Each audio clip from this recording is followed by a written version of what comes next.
Friends, welcome to my channel chemistry education point. आज हम करने जा रहे हैं +2 ऑर्गेनिक केमिस्ट्री का chapter haloalkanes and haloarenes. अभी हम इसे स्टार्ट करेंगे। सबसे पहले हम बात करेंगे हेलो अल्केन्स क्या होते हैं। हेलो अल्केन्स जो हैं वो हम कह सकते हैं कि अल्केन से ड्राइव होते हैं। यू कैन से कि ये डेरिवेटिव्स होते हैं अल्केन्स के। हेलो अल्केन से कैसे बनाए जा सकते हैं? आपको क्या करना है, हमें अल्केन्स लेने हैं। अगर हम अल्केन में से किसी हाइड्रोजन को रिमूव करवा देते हैं तो हमारे पास हाइड्रोजन को रिमूव करवाने के बाद उसमें एक एक्स जोड़ देते हैं, एक हैलोजन जोड़ देते हैं, जिससे हमें हेलो अल्केन मिल जाता है। यहाँ पर जो हमारा एक्स है वो कोई भी हैलोजन हो सकता है, fluorine, chlorine, bromine, iodine. Halogen series आपको पता है, हैलोजन सीरीज को हम एक्स से डिनोट करते हैं। हेलो अल्केन्स को अल्काइल हैलाइड्स भी बोला जाता है। अब इससे पहले हमें ये पता होना चाहिए कि अल्केन का जो जनरल फॉर्मूला है वो क्या होता है। अल्केन का जनरल फॉर्मूला RH होता है। इस RH में से हमने H को रिप्लेस कर उसकी जगह X लेकर आना है। जब हम उसमें से H को रिमूव करके उसकी जगह X फिक्स कर देते हैं तब हमारे पास अल्काइल हैलाइड बन जाता है। चलिए मैं आपको एक एग्जांपल के साथ समझाती हूँ कि हम किस तरह से किसी अल्केन को रिप्रेजेंट कर सकते हैं। जैसे कि हमारे पास CH4 है। हम सभी जानते हैं कि CH4 को मीथेन बोला जाता है। अब मैं इसको इस तरह से भी लिख सकती हूँ। इसको इस तरह से जब हम रिप्रेजेंट कर लेते हैं तो हमारे पास यहाँ से हम इस H को अगर X के साथ रिप्लेस कर देते हैं तो ये जो हमारा CH3 है इसको हम बोलते हैं alkyl. This is alkyl part. तो ये अल्काइल के साथ जब हैलोजन आ जाता है ये बन जाएगा CH3X, इसीलिए इसको बोलते हैं अल्काइल हैलाइड और हेलो अल्केन। तो जैसे कि मैंने आपको बताया हमारे पास RX अल्काइल हैलाइड होता है, जिसमें R हमारा अल्काइल ग्रुप रहता है। ये जो अल्काइल ग्रुप है ये हमारे पास नंबर ऑफ कार्बन्स हो सकती हैं। इसको हम जितना मर्जी एक्सटेंड कर सकते हैं। अगर हम एक कार्बन लगाते हैं तो ये मिथाइल हैलाइड बन जाएगा, और अगर हम 2 कार्बन्स ले रहे हैं तो इथाइल हैलाइड बन जाएगा। 3 कार्बन्स लोगे तो प्रोपाइल हैलाइड बन जाएगा। इट विल डिपेंड कि हम कितनी नंबर ऑफ कार्बन्स जो हैं वो एक्सटेंड कर रहे हैं। तो R ग्रुप का मतलब यहाँ पर ये होता है हम जितनी मर्जी कार्बन चेन को एक्सटेंड कर सकते हैं, 1 2 अप टू इन्फिनिटी आप इसको एक्सटेंड कर सकते हो। Now we will talk about the classification of haloalkanes. तो हेलो अल्केन्स को हम क्लासिफाइड करते हैं mono haloalkanes. Mono haloalkanes में आप इसको इस तरह से क्लासिफाई कर सकते हो कि यहाँ पर मोनो मीन्स सिंगल हैलोजन जो है वो अल्काइल ग्रुप के साथ होगा। तो यहाँ पर आप देख सकते हो, इसको हम फर्दर क्लासिफाई कर देते हैं primary, secondary and tertiary. Primary में हमारे पास अल्काइल ग्रुप के साथ एक हैलोजन अटैच है, और आप ऐसा कह सकते हो कि एक हैलोजन के साथ एक ही कार्बन है, तो इसलिए हम इसको बोल रहे हैं प्राइमरी मोनो हेलो अल्केन। अगर हमारे पास हैलोजन के साथ वाली कार्बन के साथ 2 अल्काइल्स या 2 कार्बन अटैच हैं तो हम उसको बोल देते हैं सेकेंडरी मोनो हेलो अल्केन। अगर हमारे पास हैलोजन के साथ वाली कार्बन के साथ 3 अल्काइल ग्रुप्स अटैच्ड हैं then we will say it is tertiary haloalkane. So hope कि आपको ये बात क्लियर हो गई होगी। Now we will talk about di haloalkanes. Di haloalkanes में हमारे पास क्या होता है, 2 हैलोजन्स लगे होंगे कार्बन के साथ। अब वो 2 हैलोजन्स जो कार्बन के साथ अटैच है वो किस तरह से अटैच है, एक ही कार्बन के साथ दोनों हैलोजन अटैच हैं या फिर अलग अलग कार्बन्स के साथ 2 हैलोजन्स अटैच्ड है, उसके बेसिस पे हम क्लासीफाई करेंगे हेलो अल्केन्स को। तो हमारे पास ये 2 तरह से रहते हैं, जैमिनल और विसिनल।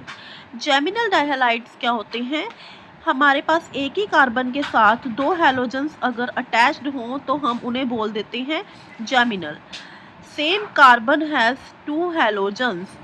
यू कैन सी यहाँ पर हमारे पास अल्काइल चेन है। इस अल्काइल चेन में इस कार्बन के साथ दोनों हैलोजन्स दो हैलोजेंस लगे हैं, सो हम इनको बोलते हैं जैमिनल डाई हैलाइड्स भी बोल देते हैं या डाई हैलो अल्केन्स भी बोल देते हैं।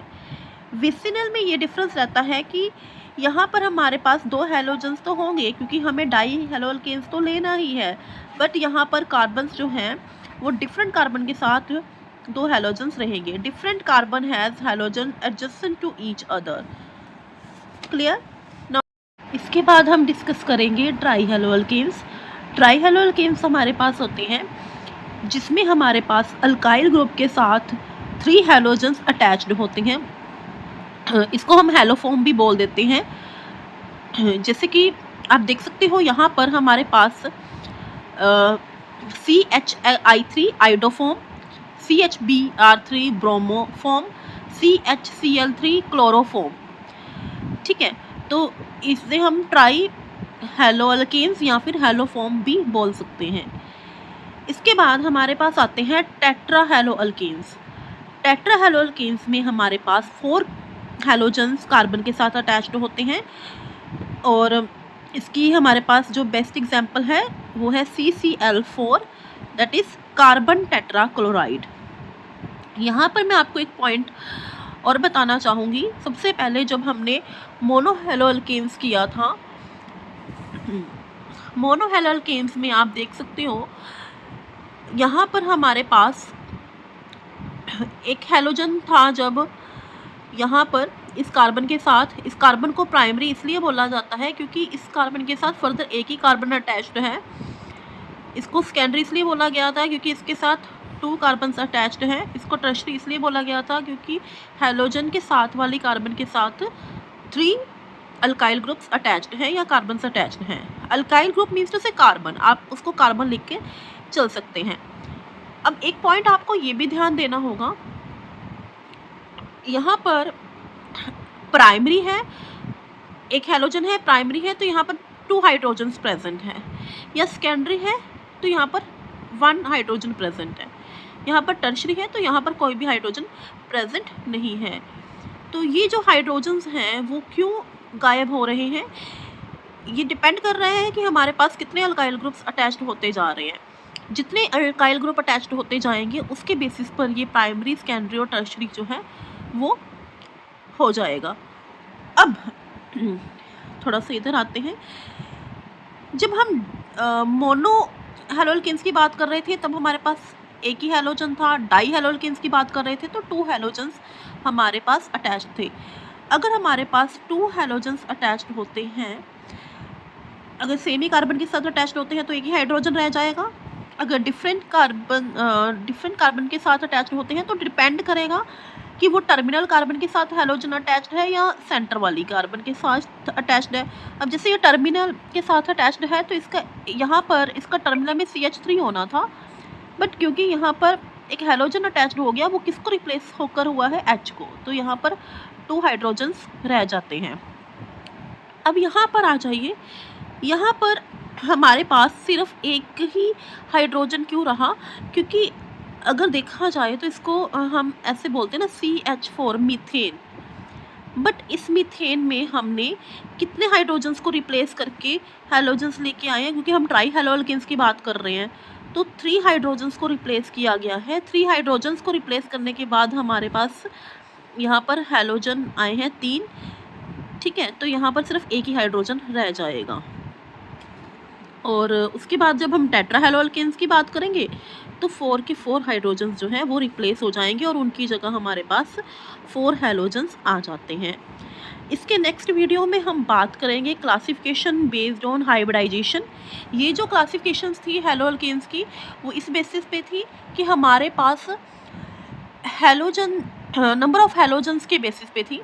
अगर सिंगल हैलोजन प्रेजेंट है तो मोनो हैलो अल्केन्स, 2 प्रेजेंट है तो डाई हैलो अल्केन्स, 3 हैलोजन्स हैं ट्राई हैलो अल्केन्स और 4 हैलोजन्स प्रेजेंट है तो टेट्रा हैलो अल्केन्स। तो हम ये कह सकते हैं ये जो हमने क्लासिफिकेशन की थी, क्लासिफिकेशन ऑफ हैलो अल्केन्स, वो किसके बेसिस पे थी, number of halogens attached. Okay, इसके बाद एक और क्लासिफिकेशन होती है हैलो अल्केन्स की, वो डिपेंड करती है हाइब्रिडाइजेशन के बेसिस पे। Okay, and if we talk about the general formula of haloalkanes तो वो होता है CnH2n+1 X। ये आपको कॉम्पिटिटिव पॉइंट ऑफ व्यू से आ सकता है, आप लर्न कर सकते हो। Thank you so much.